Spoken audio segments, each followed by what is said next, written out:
Merci Madame la maire, Monsieur le préfet de police, mes chers collègues.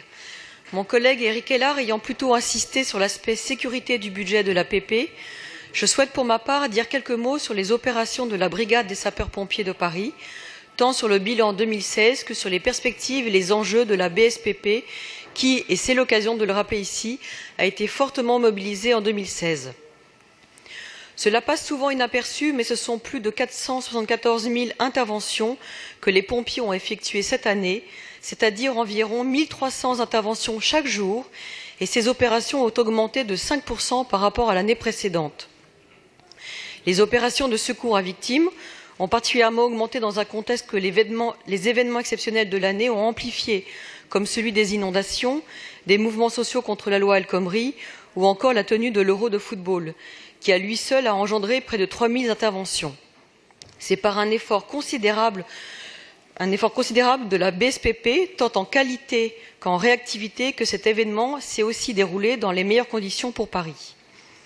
Mais la progression des interventions, il faut le souligner, est engendrée aussi par le vieillissement de la population que nous connaissons, par l'accroissement de la précarité et par la dégradation des soins.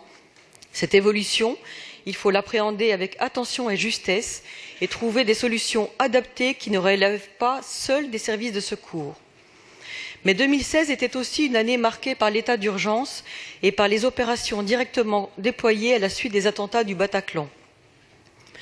Ainsi, à l'occasion des auditions de la commission d'enquête parlementaire du début d'année 2016, avait été annoncée par le commandant de la BSPP la création de groupes d'extraction spécialisés dont la doctrine a été élaborée conjointement avec les forces de police. Ces pompiers, équipés de gilets pare-balles et de casques, interviennent sous la protection des forces spécialisées pour permettre la protection et l'évacuation des victimes sur des zones potentiellement très dangereuses. À cet effet, plusieurs exercices ont déjà eu lieu et le dernier au musée du Louvre date d'il y a quelques jours. Je veux surtout saluer ici l'esprit de coordination remarquable qui anime ces équipes opérationnelles pour garantir une réponse adaptée à des situations exceptionnelles, coordination bien sûr indispensable. Par ailleurs, pour répondre aux besoins de parfaite coordination, la préfecture de police avait mis en place une plateforme commune de réception des appels d'urgence pour le 17, le 112 et le 18. Cette plateforme de mutualisation est opérationnelle depuis le début de l'année et a démontré son efficacité lors de l'Euro 2016. Il s'agit aujourd'hui de lui permettre de répondre aux enjeux de la métropole du Grand Paris, notamment dans la perspective du Grand Paris Express, de la candidature aux Jeux Olympiques ou bien de l'exposition universelle. Enfin, le Conseil de Paris avait adopté en décembre 2015 et à l'unanimité un vœu pour l'organisation d'une journée pour initier les Parisiens aux gestes qui sauvent. Ce vœu prévoyait aussi le lancement par la mairie d'un plan de sensibilisation et de communication sur les formations, le plan Toutes et tous secouristes, et de dispenser à tous les volontaires du service civique parisien, ainsi qu'aux écoliers et collégiens parisiens, une formation aux premiers secours. La BSPP a répondu présente sur ce terrain encore, en menant plus de 500 actions dans ce sens et en formant plus de 8 000 personnes à ce jour.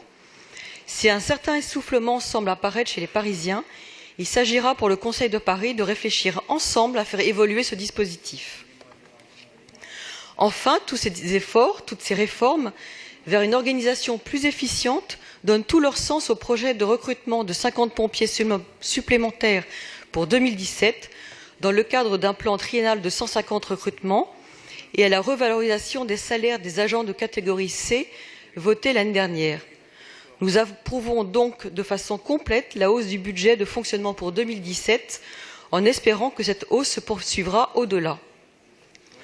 Sur le volet investissement, nous approuvons également le plan ambitieux de rénovation des casernes et l'exécution du programme immobilier 2016 ainsi que les perspectives 2017 et tout particulièrement le pôle de formation et d'instruction de Limeuil, Valenton et Villeneuve. En effet, entre les risques naturels, la précarisation croissante de nombreuses populations et les risques d'attentats, les opérations de la BSPP se diversifient, c'est terminé, se complexifient et les besoins d'entraînement et de formation doivent être adaptés.